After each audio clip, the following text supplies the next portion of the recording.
Good evening, it's News 360 coming to you live from the News Hub here at Adesawekanda. I am Portia Gabor. And I am Martin Asiedu-Dartey. These are the headlines for the next 1 hour.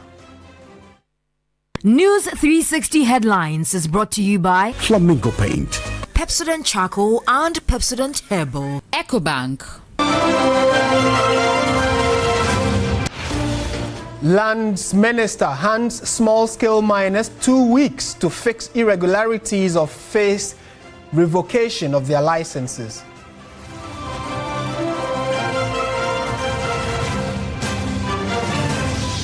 And also tonight, government demands answers from National Security Secretariat on whereabouts of high military-grade weapons released to the outfit last year.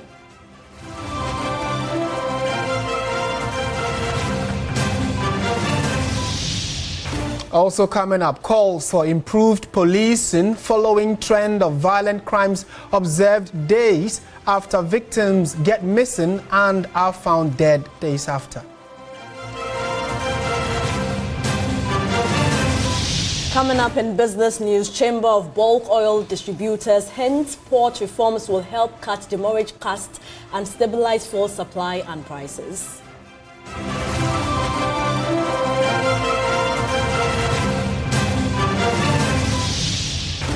And on the international front, prominent Kenyan activist Boniface Mwangi charged with illegal possession of ammunition linked to protests last month in which at least 19 people were killed.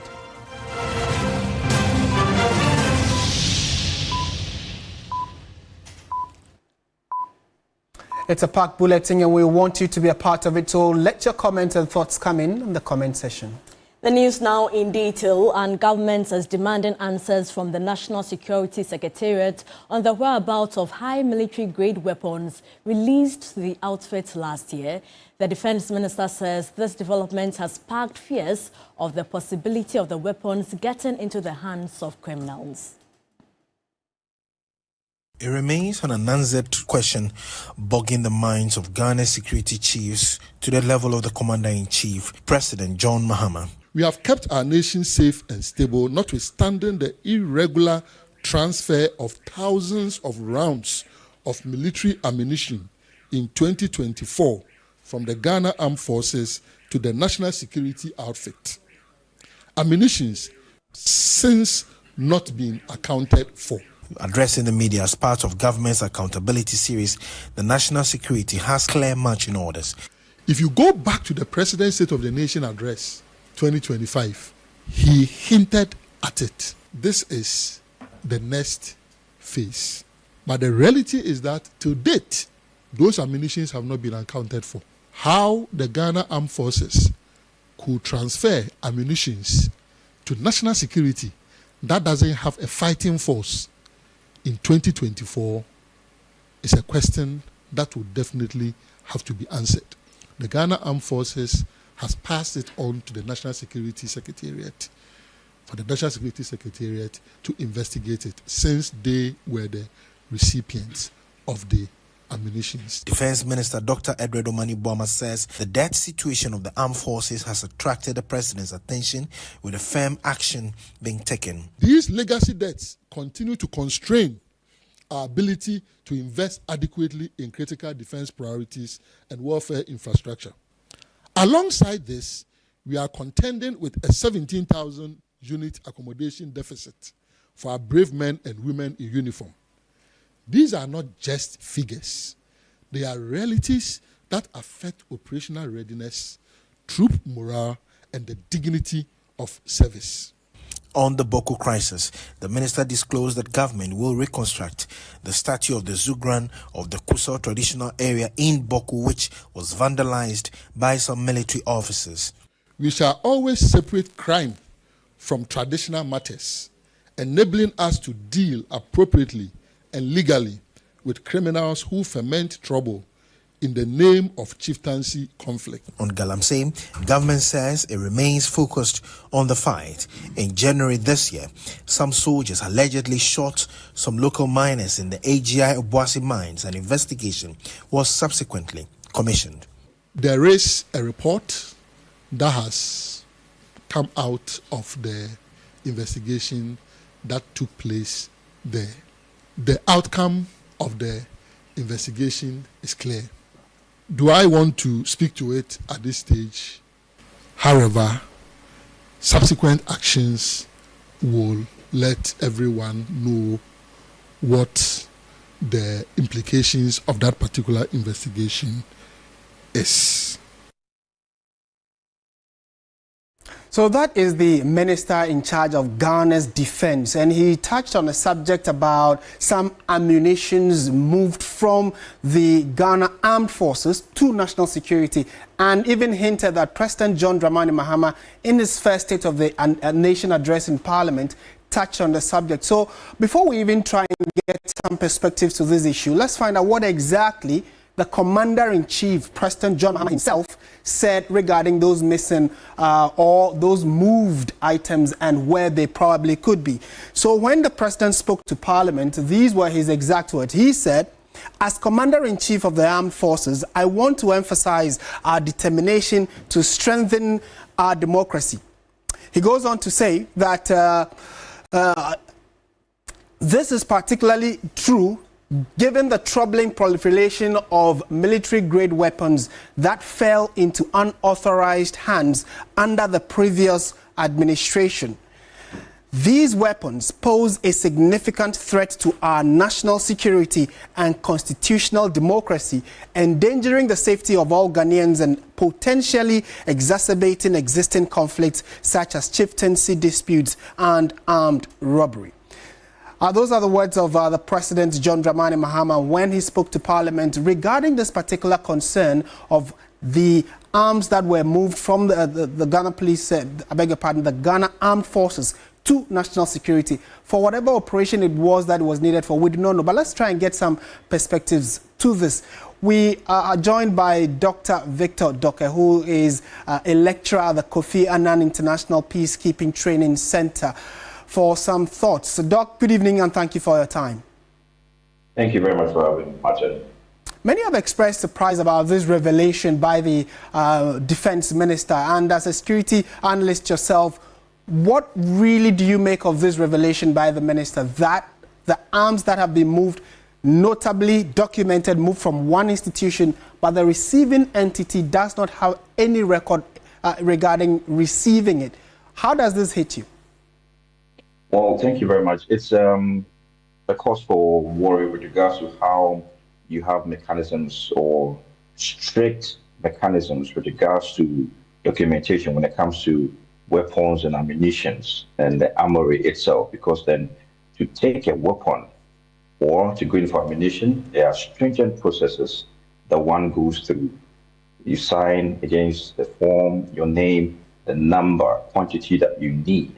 Now, not only that, you would have to require a pass of some sort for you to leave the depot with those ammunitions or weapons.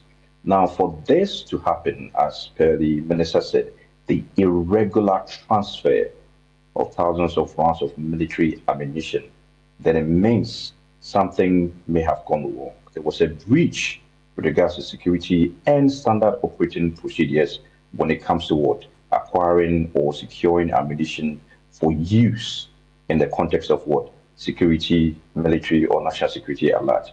Now, this calls for a thorough investigation, of course. The issue, rest assured, has been reported. And in this context, we are talking about the military police's unit, which would spearhead the investigations. A comprehensive inventory will have to be done in that regard of the armory, what happened, specific dates, who signed on specific times, what was it going to be used for, and the receiving entity, who were those officers who received it. Now, all this would have to be done to determine the amount and the type of military ammunition that is, has been transferred irregularly. And through this thorough investigation, you get to determine the cause of the missing or the irregular transfer of the ammunitions, and then you can make recommendations on that. But by and large, it means the SOPs at some point with regards to transfer of ammunition was not followed. And the records will be there for whoever signed against it, whoever authorized would have to answer questions.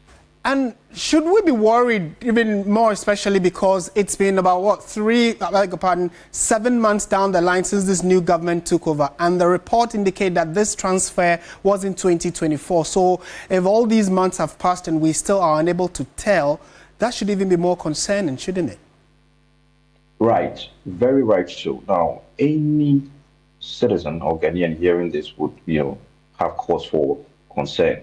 Now, exactly in 2024, which period are we talking about? Is it the old 2024 or some quarters in 2024?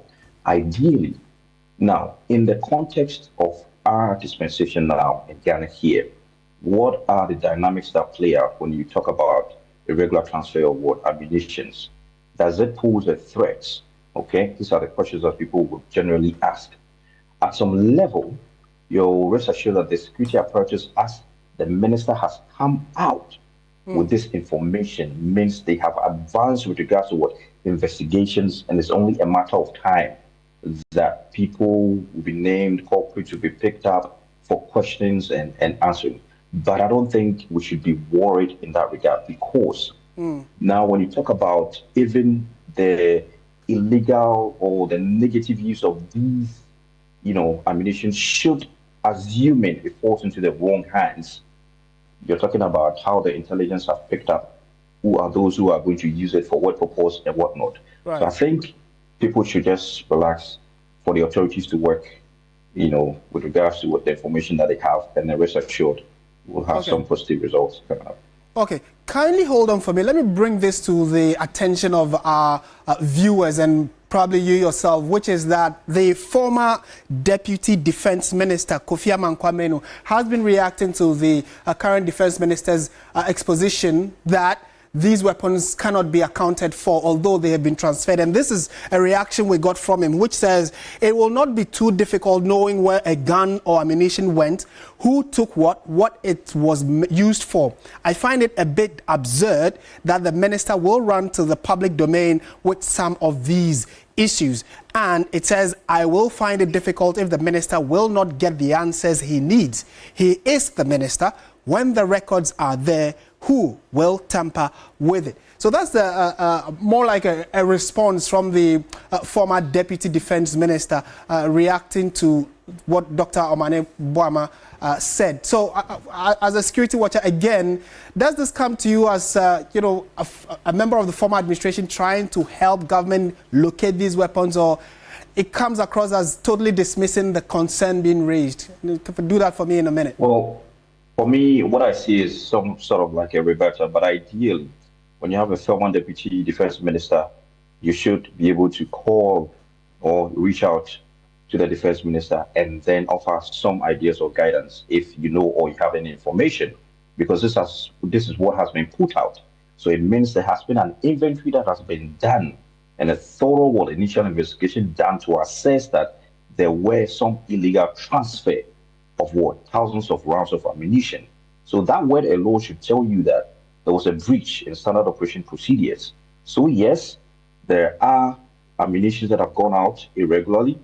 There are records to show that in the operations of day-to-day operations, ammunitions go in their standard operation procedures to follow. The records are there. The two gentlemen are right with regards to accountability and all that. But I think this shouldn't continue in the public domain because we are talking about security issues. I think the back door should liaise and then get information and then put this to end. Dr. Victor Doke, pleasure talking to you as always. Thank you so much for your time. He is a security analyst. Meanwhile, the Minister of Defense has issued a strong warning against fraudulent recruitment schemes, emphasizing that all enlistment into the Ghana Armed Forces under the current administration will be strictly based on merit. While cautioning the public, the minister also hinted of a massive recruitment to hit the armed forces in the coming months. We rely on body selection and fitness tests conducted years ago to inform recruitment decision now.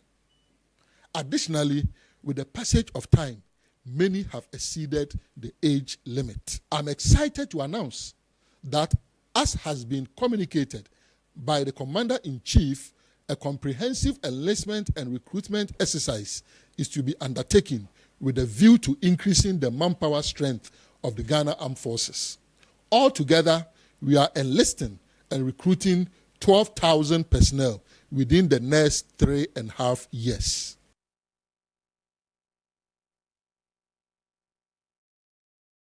Let's now cross over to Parliament, and there is controversy surrounding attempts by government to lay the Ghana Medical Trust Fund bill. Our reporter Christian Yale is there and joins us with more. Christian, thank you so much for your time. What is this controversy about? Portia, so what we know is that earlier today the bill was laid in Parliament and read for the first time. Usually when it happens like that, it is referred to the relevant committee. So in this case, the Health Committee was tasked to look at it and report back to the House. But the indication was that it would be considered under a certificate of urgency due to the urgency in which government considers the relevance of this bill in helping to deal with non-communicable diseases and the payment thereof. It was brought back later, but the concern was that the report as submitted by the Health Committee for the House to consider this bill under a certificate of urgency did not have the signature of the Health Committee Chairman, Dr. Market Nawani. That was the concern of the minority, who raised the concern basing their argument on the Standing Order 2152, which stipulates that any report submitted to the House for consideration should come under the certificate or under the signature of the committee chairman or the clerk to the chairman. And so with the absence of the signature to the chairman, that was a concern for the minority, who have long held that it was not of essence to present this bill under a certificate of urgency. But that resulted in quite some heated exchanges, but calms have prevailed, or cool heads have prevailed, and now the bill is being considered and has been read the second time. Portia. Christian, thank you so much for your time. Let's continue with the rest of our stories. And the Minister of Lands and Natural Resources has threatened to revoke the licenses of 962 small-scale miners if identified irregularities are not resolved within 2 weeks. This follows a report from a ministerial committee tasked to review small-scale mining licenses across the country. Let's walk you through a summary of what the committee found. So according to the summary of what the committee found, 1,278 licenses were reviewed. Out of this, 962 were fraught with multiple irregularities and some anomalies. There were no concerns, and 316 were in good standing. Now, this is what they've been asked to do. They've been asked to rectify their license within 2 weeks, or they will risk revocation. Let's speak to Pakwesi Shandov. He is a media relations officer at the Ministry of Lands and Natural Resources. Pakwesi, thank you so much for your time. Give us a sense of the nature of these anomalies or irregularities identified. Good evening to yourself. Hello, Pakwesi. Hello. Yes, I was telling you to give us a sense of the anomalies that were identified. Precisely, I was on that. I was saying that the nature of the anomalies that were identified included some gaps in the documentation processes, as well as certain operational anomalies. Then also we had issues with certain data, the compilation of or data, or if you like, the records of some of these companies. A couple of them did not meet the stated guidelines and protocols, and so that is what puts them in that danger zone of their licenses being revoked. In all, a total of 1,278 licenses were reviewed, but 962 stood defective, which means that we have a little over 300 which are in good standing. If I have to put it that way, 316, they are cleared of any irregularities. And so the ultimatum is basically 2 weeks. After that period, if the anomalies are not rectified, the 962 licenses will effectively be revoked. Have these identified challenges been communicated to the specific miners, knowing that they have a 2-week deadline? Okay, so the report was presented today, and following the presentation of the report, the minister gave the directive accordingly. And so we know, or we are certain that later by tomorrow, they should have knowledge of this particular directive. That is the affected license owners. Now, Pa, just before you go, how does government and the minister respond to concerns it is not doing much to tackle illegal mining? We heard that even from UTAG today.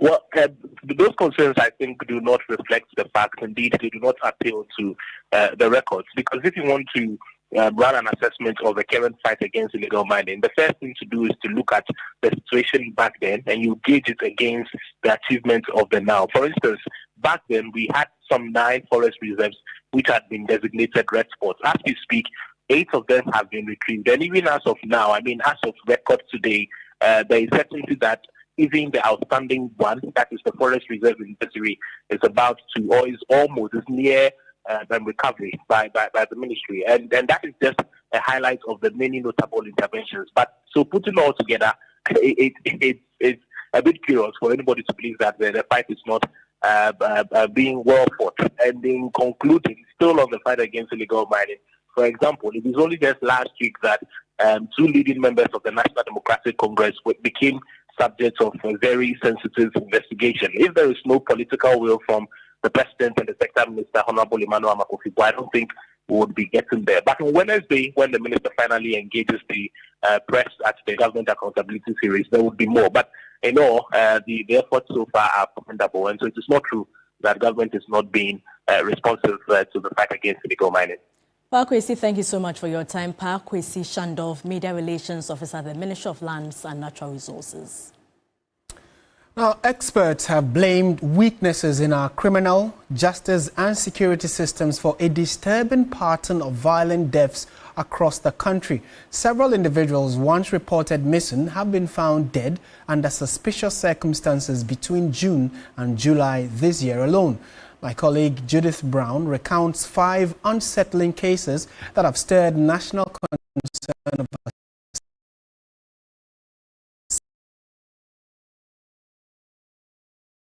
safety policing. A chilling pathing of deaths recorded in the country this mid-2025 was reported missing and later discovered dead. It started with the killing of Stephen King Amwa, a 38-year-old officer with the Ghana Immigration Service. On July 3, Amwa left his home in a Sherman estate to collect a 200,000 cedi debt, but he never returned. His body was discovered 5 days later, burned and dumped in a gutter opposite Comet Estate in Accra. The key suspect, Bright Awe, who reportedly lured Amwa with WhatsApp images of large sums of cash, has since been arrested. In a Sherman, another taxi driver allegedly met a tragic fate after he was kidnapped for a 60,000 cedi ransom demand. He was later killed after his family was unable to provide the ransom.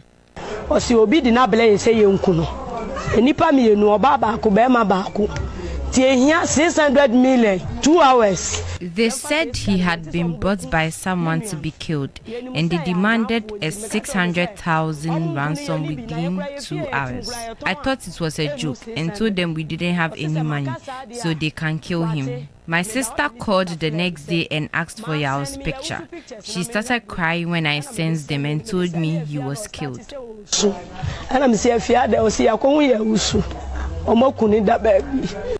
Another taxi driver, Ningo Pram Pram, picked up 3 passengers who requested a trip to Aplawo, according to eyewitness accounts and police sources.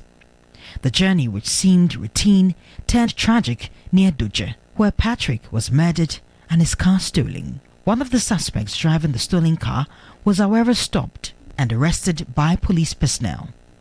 In a separate, still developing case, a young taxi driver was found dead after CCTV cameras captured unidentified men dumping his body. So far, investigators are reviewing footage to identify the perpetrators and establish a motive. And finally, we turn to Mampong, where the campus community is mourning the death of Emmanuel J. Bafo, also known online as Atom the Moral Spirit.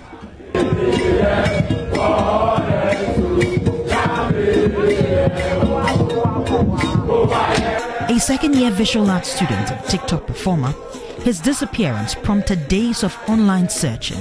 His body was later found in a bush near Jachi Pramso. The cause of his death remains under investigation, but the loss of this rising digital creator has triggered grief and calls for justice across social platforms. These 5 cases, each marked by sudden disappearance and violent ends, suggest more than coincidence.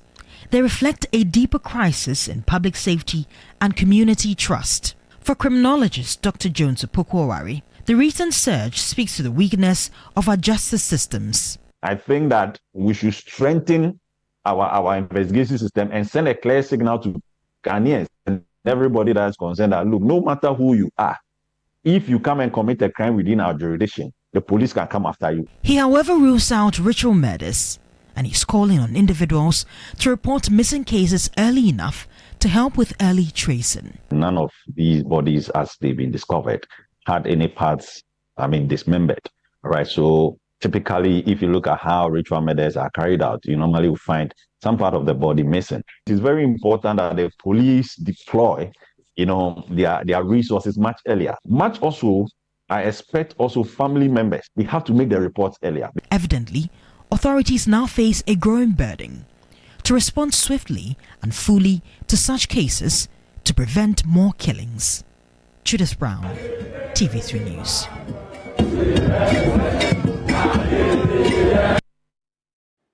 In more news tonight, Group Chief Executive Officer of Gold Ghana Limited, Edward Bauer, has disclosed that Ghana's oil import sector is grappling with increasing difficulties due to delays within the Lakan window. In an engagement with the Western Region Gold Dealers Association in Takoradi, he, however, stated that GOIL has recorded robust growth in sales volumes and market share, indicating renewed confidence in the brand. A report by Irama Smith. Lakan, short for lay days and cancelling, is a critical term in the shipping industry that refers to a specific period during which a vessel is allowed to arrive at a loading port for a particular charter party. For petroleum importers in Ghana, adherence to Lakan schedules is crucial in maintaining a steady flow of refined products. However, GOIL is currently navigating import operations with limited infrastructure and working capital constraints. CEO Edward Abambiri Bauer says these factors limit the company's flexibility in procurement and scheduling, contributing to operational challenges. If you look at the overheads against the margins that you make, it doesn't make economic sense to put a fuel station there. But GOIL will go and put a fuel station there. So it is not for economic reasons, but it is because of the fact that we think that as a nation there must be a social intervention in something. It is because of some of these issues that government then decided that, look, we will ensure that every month you at least have 1 Lakan or 2 Lakans to bring in products. Despite these challenges, GOIL has recorded robust growth in sales volumes and market share. GOIL has made progress. Why do I say so? At the time we came in April, the difference in volumes for every month between GOIL and Star in April, the difference, Star beat us with a total of 9,680,307 in April. As part of building and maintaining stronger ties, the group CEO has therefore called for stronger collaboration and good relationships with stakeholders as a key strategy. You're watching News 360 on TV3. Stay with us. We have business, sport, entertainment all coming up.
reporting from the Takoradi Market Circle. From the heart of the Upper West Regional Capital. From the heart of the Ashanti Kingdom. Reporting from Sunyani.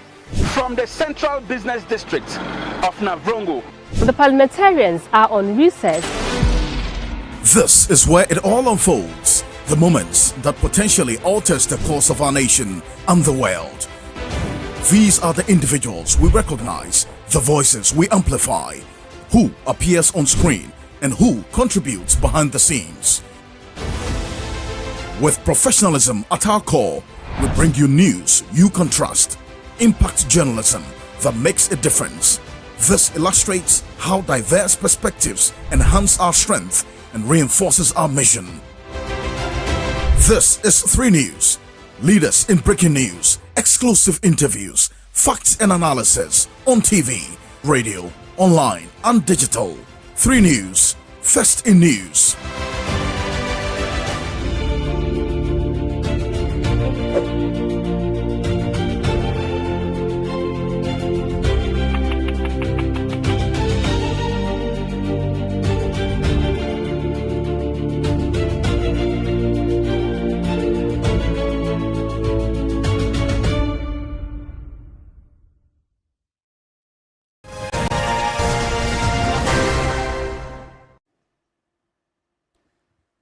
Welcome back to News 360. Relax, Michael. Take it easy.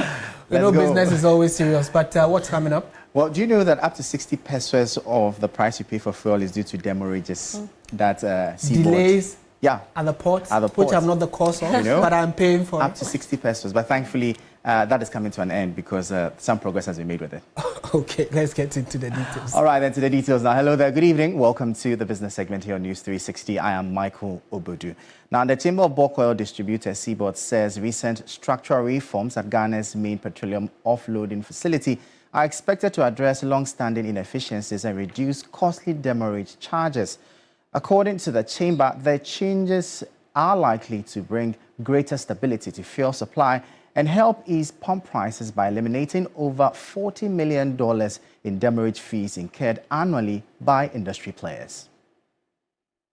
Ghana's single-point mooring facility, responsible for around 80% of national fuel imports, has faced persistent congestion, causing significant vessel delays. In the first half of the year alone, bulk oil distribution companies incurred over $44 million in demurrage fees. These costs were passed on to consumers, adding an estimated 47 to 60 pesos per litre of fuel. A new directive from the presidency has now introduced a transparent rule-based system for laycan allocation and vessel discharge scheduling. This replaces the previous discretionary approach, which was often criticized for creating bottlenecks and disputes. The move has been welcomed by the chamber.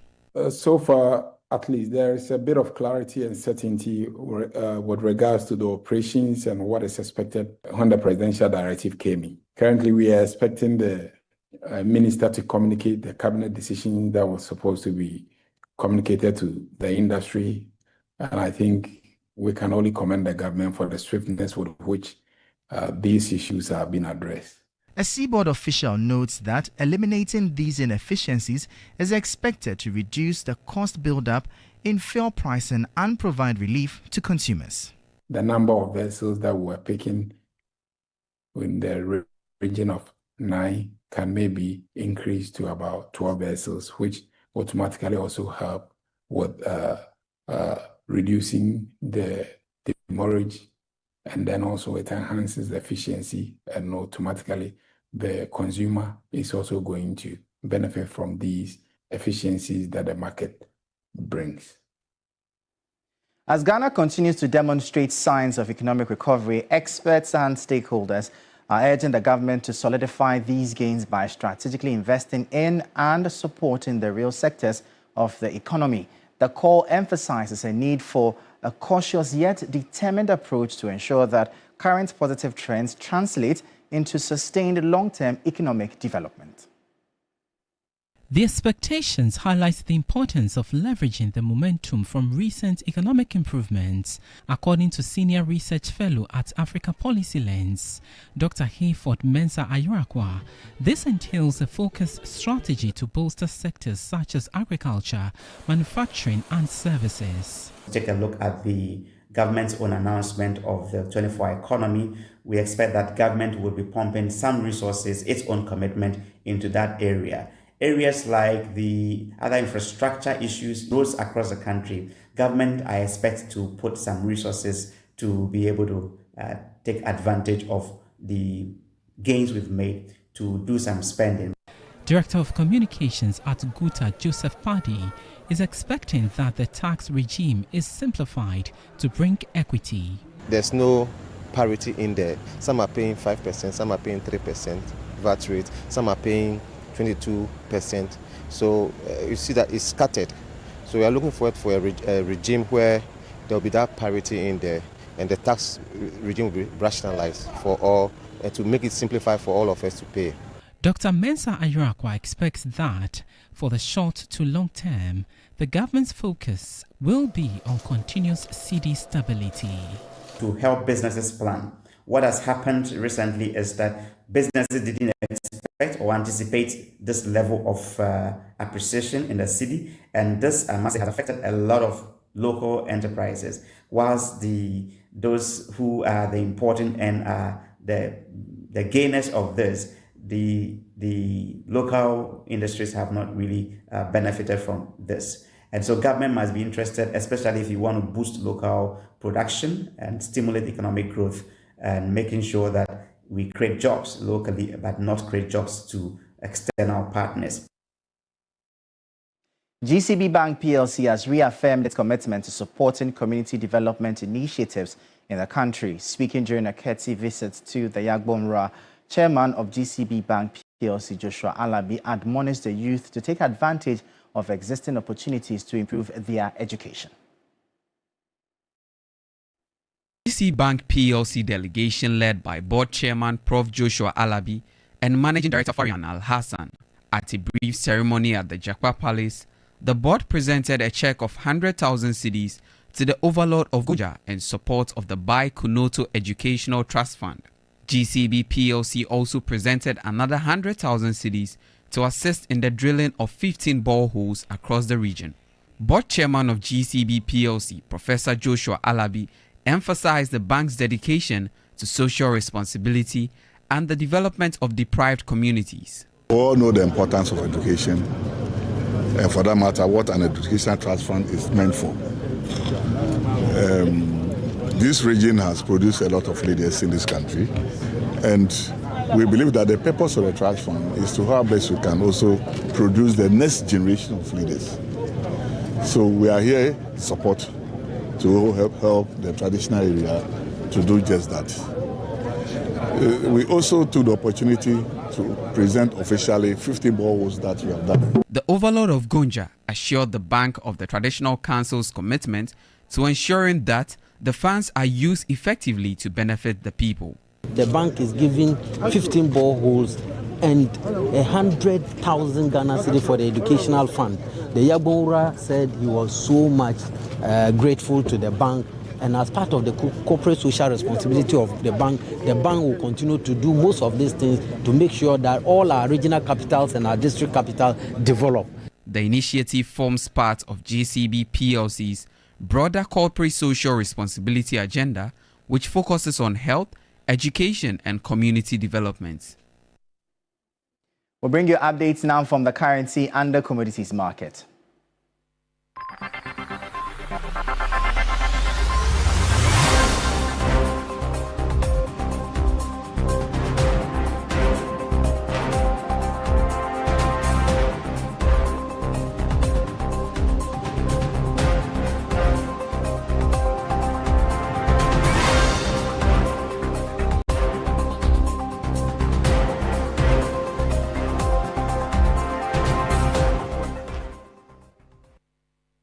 And that'll be all for the business segment here on News 360. I am Michael Obodu. Up next is sports.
Hello, good evening and welcome to the sports segment here on News 360 with me, Oreku Ampofo. The Black Queens of Ghana completed their final training session on Monday ahead of their semi-final fixture against host nation Morocco in the ongoing 2024 Women's Africa Cup of Nations.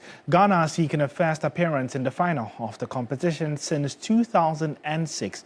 My colleague Asiedu-Dartey is currently in Morocco and put together this report.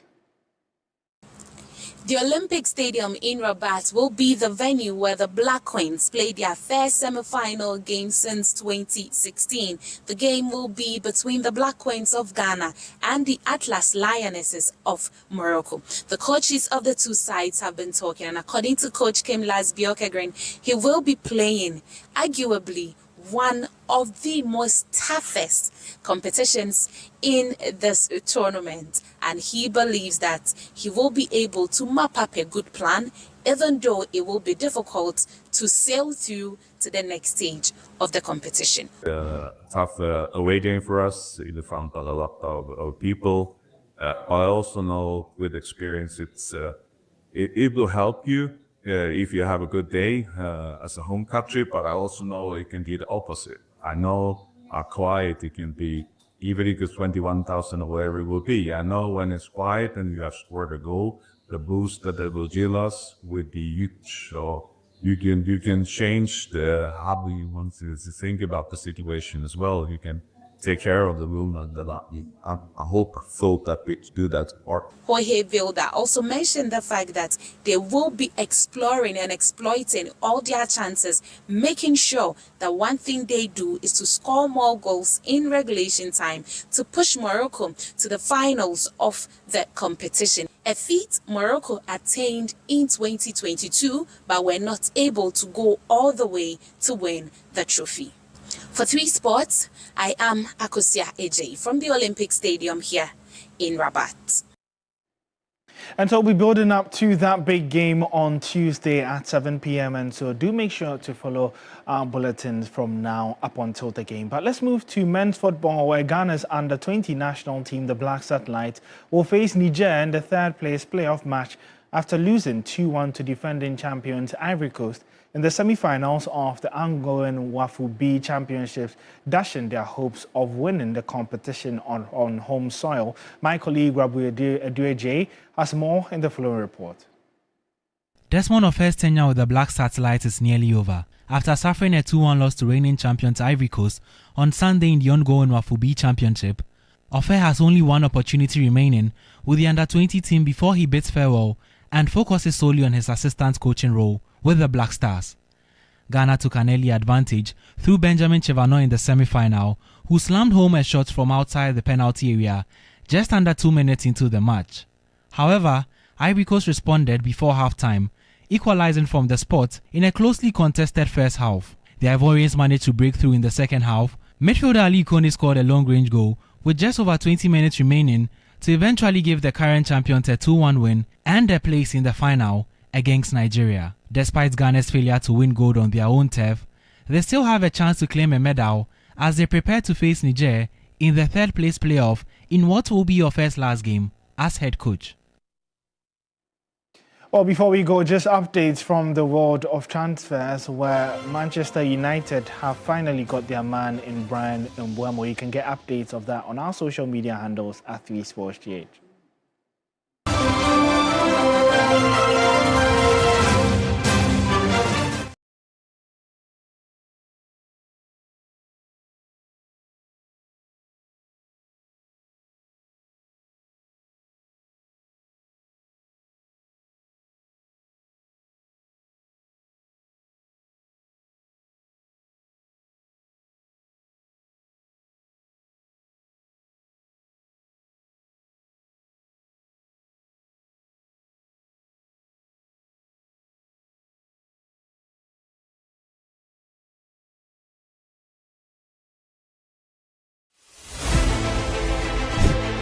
Reporting from the Takoradi Market Circle. From the heart of the Upper West Regional Capital. From the heart of the Ashanti Kingdom. Reporting from Sunyani.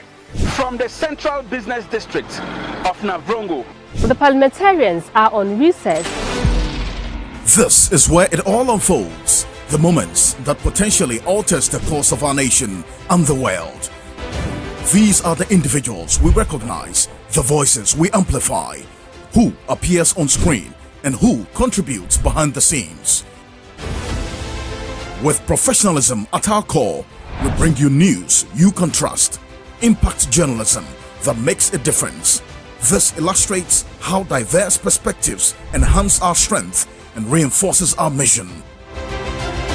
This is 3 News. Leaders in breaking news, exclusive interviews, facts and analysis on TV, radio, online and digital. 3 News, first in news.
Black insecticide spray and coil, powered by 3 Entertainment.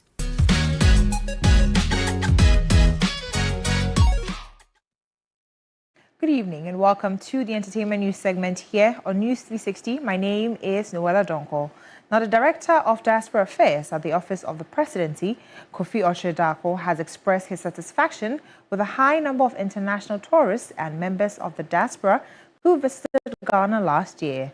Now, speaking at the launch of this year's Global African Summit, emphasized that the diaspora's connection to Ghana should go beyond entertainment. Now, he encouraged returnees to play a pivotal role in national development by sharing their expertise, talent, and investment. Ghana remains a top destination for members of the African diaspora, especially in December, thanks to the country's renowned hospitality, stunning landscapes, and the diverse slate of activities under the December and GH initiative. Now extending its warm welcome throughout the year, Ghana continues to draw people of African descent from around the world. Kofi Asiedu-Dartey, Director of Diaspora Affairs, Office of the Presidency, expressed satisfaction with the high number of visitors last year. He noted that the government has put in place strategic measures and programs to ensure visitors enjoy a meaningful and impactful stay. It's a very critical time for us as a nation. Our numbers from remittances last year was some 6.4 billion US dollars. And if it tells you that if we're very intentional with the diaspora, we could look beyond having some of our international partners who give us, very little to support our country. And that's why His Excellency President Mahama decided to keep the Diaspora Affairs Office at the Presidency. So there's that intentionality from the Presidency to the diaspora across the world. Speaking at the launch of this year's Global African Summit, he emphasized that the diaspora's connection to Ghana must go beyond entertainment. He called on returnees to actively contribute to national development by sharing their expertise, creativity, and investment to help drive Ghana's growth. Think of coming back to invest in Ghana. It goes beyond your remittances, it goes beyond your money. You've studied out there, you've learned so much over the years. We are looking at you coming back, to invest. Be you a doctor, you want to come back and affect your community, a group of people in the Ghanaian community, be it in Nigeria, where we have our biggest diaspora, in England, Tobago, or wherever. Just come back home. You know that we're now not looking towards only December in Ghana. We're looking at people coming throughout the year, between January through to December, hence the launch of the Black Star Experience. So as members of the diaspora, be you a Ghanaian living out there or someone with historical ties to Ghana, we're entreating you, when you think about investing in Africa, there's only one country that should come into mind, and that's Ghana. Hence our decision to be part of an initiative like this. According to him, the Global African Summit, set for December, is a powerful platform designed to catalyze investment, influence policy, and position the diaspora as a key stakeholder in Africa's economic renaissance.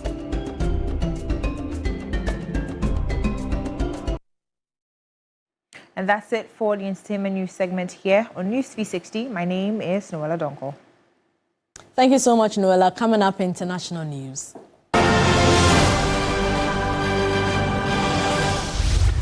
Prominent Kenyan activist Boniface Mwangi has been charged with illegal possession of ammunition linked to protests last month in which at least 19 people were killed. He denied the charge and has been since released on bail. Mwangi was not charged with facilitating of terrorist act, as the police had earlier said. His arrest and especially the suggestion that he would face terrorism charges sparked a wave of condemnation, with human rights groups denouncing it as aimed at suppressing opposition voices. And that's it for our package this evening. Thank you so much for watching. I am Martin Asiedu-Dartey. Mind you, at 9 p.m. the sports team will come your way with Sports Station. Do join Alfred Okansa at 10 p.m. for Ghana Tonight. Good evening.